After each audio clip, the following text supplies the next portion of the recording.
दूसरा शख्स यहाँ भटक रहा है और भटकाव है आस्था को लेकर, धर्म को लेकर। इतनी भ्रांतियां भरी हुई हैं कि तय कर पाना मुश्किल हो जाता है जीवन में कि आत्मा कहाँ तक है और परमात्मा कहाँ से शुरू। परमात्मा के संबंध में जितने गुरु हुए सबने अपने अपने हिसाब से मार्गदर्शन करने का प्रयास किया।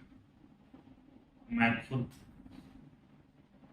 भटकते रहा हूँ, भटका हूँ, और भटकाव तो जीवन का एक पड़ाव है, महत्वपूर्ण पड़ाव है। और स्वाभाविक है कि जब आप किसी तलाश में हो, किसी खोज में हो, तो आप भटकेंगे। मेरे इस वीडियो का तात्पर्य है ऐसे लोगों से जो मेरी तरह ही भटकाव में। पिछले कुछ दिनों में, कुछ वर्षों में मेरे जीवन में कुछ अमूलचूल परिवर्तन हुए, और आज मुझे ये लगता है कि मुझे अपने अंदर हुए उस परिवर्तन के संबंध में आपसे भी चर्चा करनी चाहिए। चर्चा इस बात के लिए कि जितना भटकाव मेरे मन में रहा है, शायद उतना ही भटकाव हर किसी में होगा।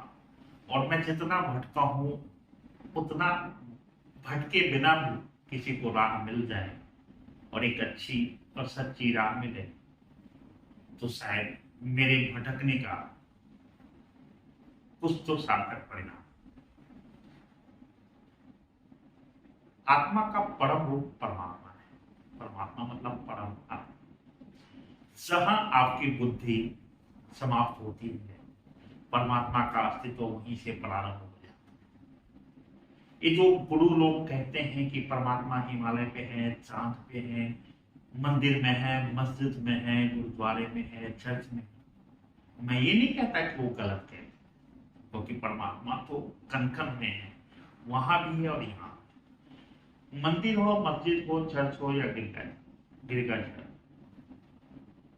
ये असल में हमको एक माहौल देता है। वो माहौल जहां हम दुनियादारी को भूलकर परमात्मा के प्रति लीन हो, वो भाव हमारे अंदर उत्पन्न हो।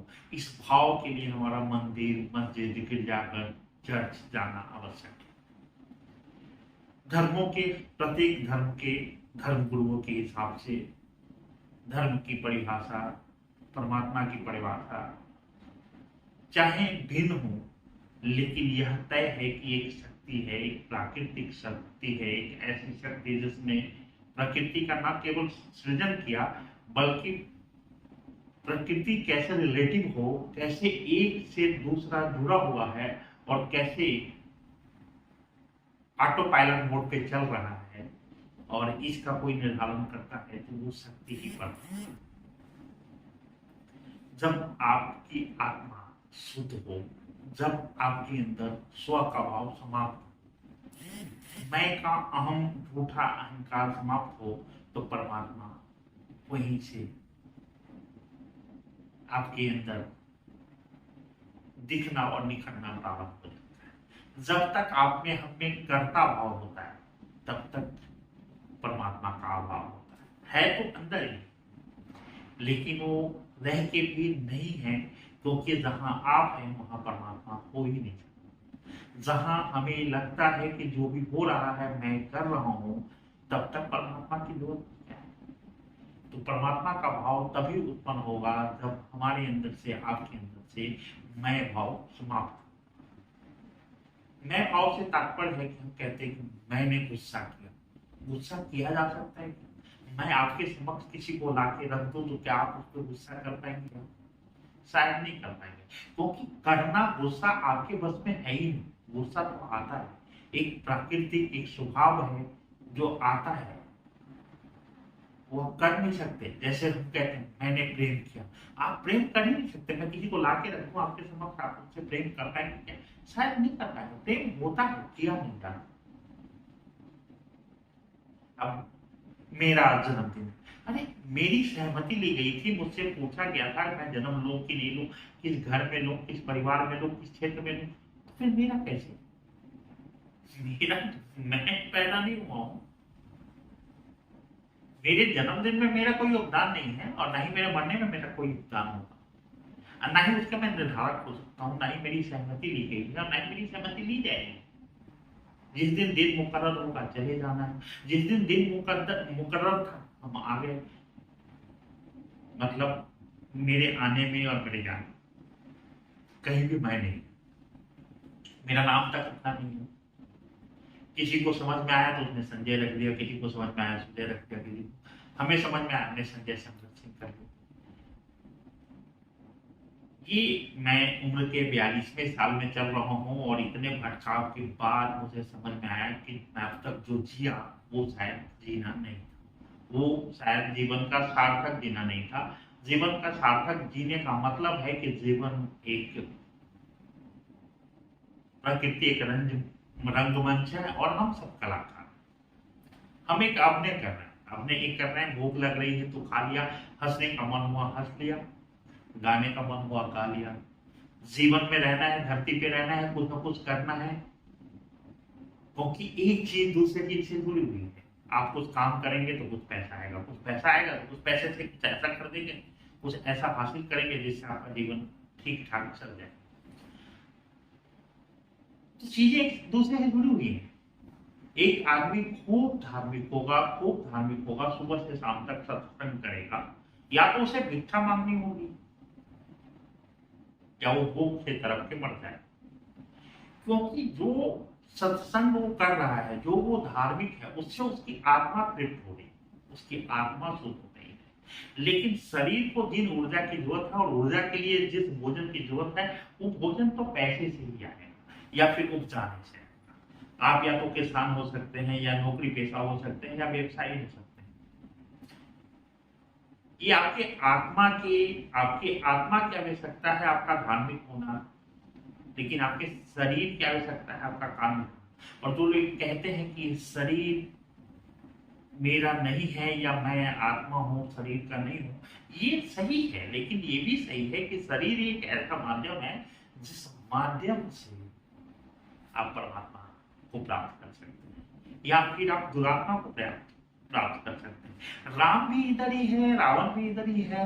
हम कौन से भाव में जीते हैं, हम कौन से भाव को जगाना चाहते हैं। हम अपने अंदर के राम के पोषक हैं या अपने अंदर के रावण के पोषक हैं, ये हमारी नियति है। लेकिन शरीर की नियति यही है कि अगर हम रावण बनना चाहेंगे तो शरीर हमारा सहयोग करेगा, हम राम बनना चाहेंगे तो शरीर हमारा सहयोग करेगा। एक चोर का मन चोर हो सकता है, एक हत्यारा का मन हत्यारा हो सकता है, एक हत्यारे का बुद्धि और विवेक हत्यारा हो सकता है, लेकिन उस हत्यारे के हाथ में कभी नहीं कहा होगा जबरदस्ती खींचकर कि चलो उसको गोली मार देते। किसी पापी का पैर अपने आप चल के नहीं चला गया होगा कि चलो कुछ पाप करके। ठीक उसी प्रकार जीवन में आप परमात्मा की तरफ से पूरी छूट है। उंगली पकड़कर, हाथ पकड़कर जबरदस्ती बिठाकर रोकने वाले नहीं है। यहाँ पूरी स्वतंत्रता है। परमात्मा का मतलब परमात्मा अपने निर्माण से इतना प्रेम करता है कि उसने पूरी स्वतंत्रता दे रखी हमको, आपको पूरी स्वतंत्रता। आप अच्छे से अच्छे हो सकते हैं, आप बुरे से बुरे हो सकते हैं, आप महात्मा हो सकते हैं, आप दुरात्मा हो सकते हैं, आप राम हो सकते हैं, आप रावण हो सकते हैं। ये आपके होने पे है, आप कुछ भी हो सकते हैं। लेकिन आप जो भी होंगे उसके साथ निहित जो है वो आपको प्राप्त करना ही होगा। आप बहुत अच्छे होंगे तो उसके साथ जो अच्छाई है, अच्छे कर्म का अच्छा फल आपको प्राप्त करना ही होगा, आप उससे मना नहीं कर सकते। उसी प्रकार बुरे कर्म का बुरा फल आपको प्राप्त करना ही होगा, आप उससे भी मना नहीं कर सकते। यहाँ मना ही नहीं है परमात्मा की तरफ से, पुलिस की तरफ पहरा नहीं है कि आप गलत नहीं कर सकते। ये तय है कि आप गलत करेंगे तो उसके बदले में गलत आपको प्राप्त करना होगा। और ऐसा नहीं है कि आप इस जन्म में करेंगे और अगले जन्म में प्राप्त होगा। आप आग में उंगली डालेंगे तो जलेगा तो साफ, अभी जलने के लिए कोई अगले जन्म का इंतजार नहीं करेगा। आप जहर खाएंगे तो असर शरीर पे अभी ही होगा, अगले जन्म में नहीं होने वाला। इसलिए ये अगले जन्म का तो फिर अगले जन्म आप कैसा जिस योनि में आते हो, क्योंकि ये तो तय है कि आत्मा अपनी कुछ याद आ सकती है। ये भी तय है कि मृत्यु सत्य है और ये तय है कि हम मरने से पहले मर चुके होते हैं, इसलिए पिछली बार नहीं बल्कि अनंत बार हम मरे होंगे, लेकिन हमको हमारी मौत का याद नहीं, क्योंकि हम मरने के भय से ही हमारा शरीर तो होता ही है, लेकिन हम मर चुके होते हैं, हमारी चेतना मतलब मूर्छित हो गई होती है, इसलिए हमें हमारी यादाश्त नहीं होती। शरीर के स्तर पे जो यादाश्त है और आत्मा के चेतना के स्तर पे यादाश्त है, दोनों यादाश्त अलग है, लेकिन दोनों परस्पर हैं, दोनों का कुछ ना कुछ संबंध तो है। जैसे आप साइकिल चलाते हैं और आप साइकिल चलाना छोड़ दिए, तो ऐसा नहीं है कि अगली बार जब वर्षों बाद भी आप साइकिल पकड़े, चलाने में थोड़ी तकलीफ होगी, शरीर की कुछ कठिनाइयां हो सकती हैं, लेकिन जो संतुलन बनाना है वो संतुलन बनाना आप नहीं भूलेंगे। ये शरीर के स्तर की यादाश्त है। जैसे कोई तैराक कम या ज्यादा लेकिन बहुत वर्षों बाद भी पानी में उतरेगा तो सीधे डूब नहीं जाएगा, क्योंकि ये शरीर की यादाश्त है, शरीर को याद है कि संतुलन पानी में कैसे बनाना है। जैसे कार का ड्राइवर, मोटरसाइकिल का ड्राइवर याद नहीं रखता कि सामने कोई आए तो ब्रेक लगाना है, लग जाता है, पैर हाथ स्वतः काम करता है, ये शरीर के स्तर की यादाश्त।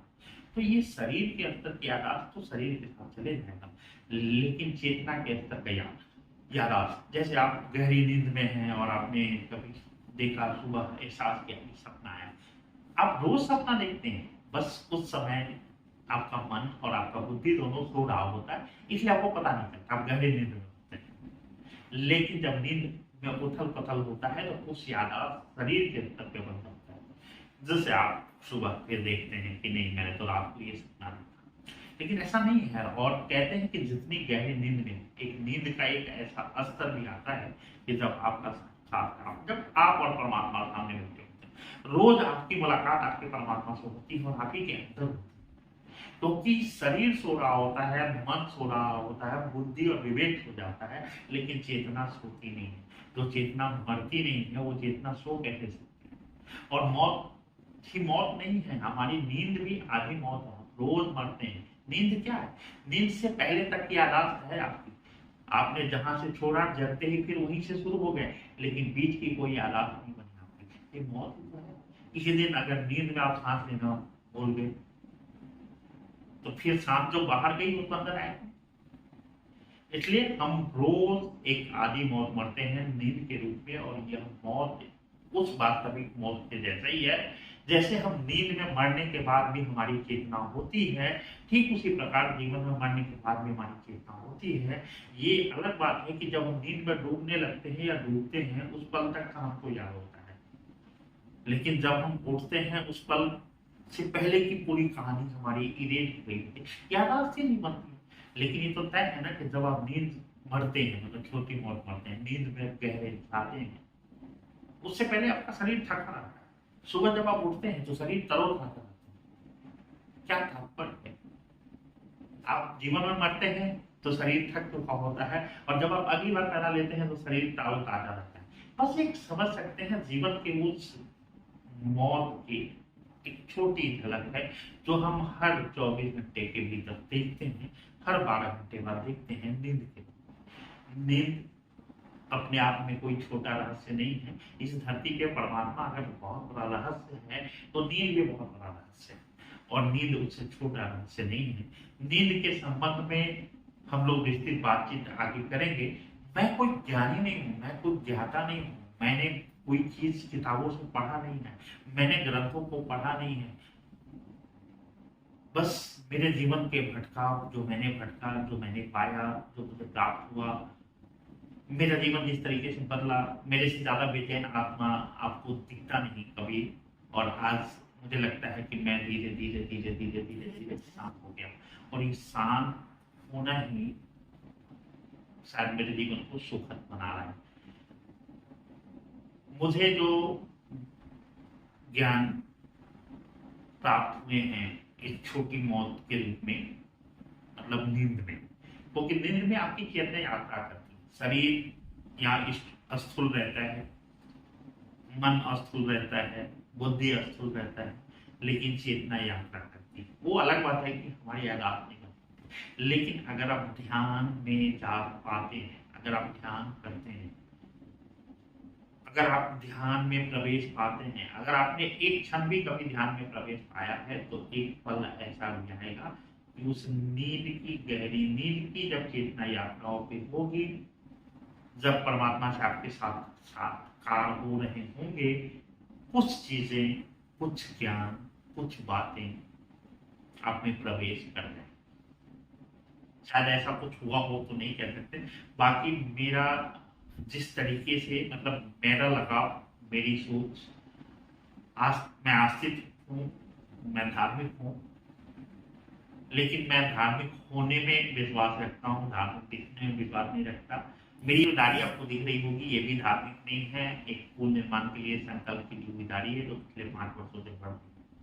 खैर, मेरी कोशिश है मेरे इस यूट्यूब चैनल के माध्यम से जहाँ तक संभव हो हम परमात्मा की बातें करें, परमात्मा का ख्याल करें, और परमात्मा की तरफ कुछ चीज है जो मुझे खींच रही थी, लगातार खींच रही थी, और मैं भटक रहा था, और मुझे लगा है कि मैं उन राह पर थोड़ा सा स्थिर होकर चलना प्रारंभ क्यों, तो क्यों ना अपने अनुभवों को आपके साथ साझा किया जाए। जी, मेरा नाम संजय शंकर सिंह है। मैं अगले सीरीज में मेरी कोशिश रहेगी हम लोग और चर्चा करें। धन्यवाद।